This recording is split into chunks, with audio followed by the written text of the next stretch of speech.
All 5 people on board the missing submersible are now known to have died instantly from a catastrophic implosion, as parts of the vessel have been identified on the ocean floor near the Titanic.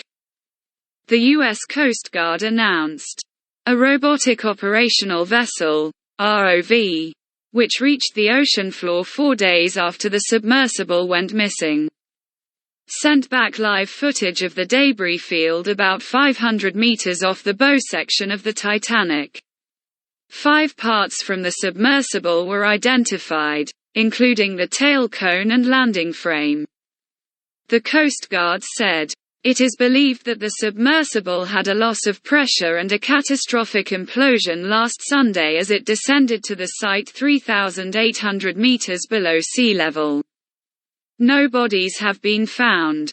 The pressure at that depth would be expected to instantly vaporize the bodies." More than a dozen search vessels from 3 countries, the US, Canada and France, had joined the search. Some of the search vessels will now return to port, but the ROVs and their motherships will remain to explore the debris of the submersible, said U.S. Coast Guard spokesman Rear Admiral John Morga. The search over 4 days concentrated on the surface of the ocean in the hope that the vessel may have come to the surface. The first ships with ROVs arrived on Thursday and 2 ROVs, 1 Canadian, 1 French, were sent down. The submersible's debris field was found in a spot where there were no parts of the Titanic from the 1912 sinking of the luxury cruise liner in which 1,500 died. The U.S. Navy had detected the sound of an underwater implosion at the time the vessel vanished on Sunday.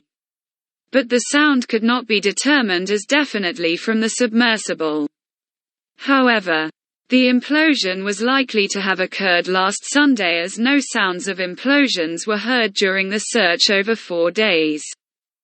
Banging noises heard earlier, which had led to hopes that the vessel was intact, were likely to have been sounds from other ships. Those on board the ill-fated vessel were Hamish Harding, 58.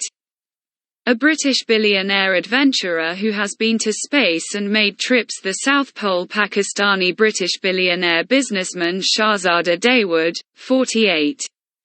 From one of Pakistan's richest families, his son Suleiman Dawood, a 19-year-old student Paul Henry Nargelet, 77.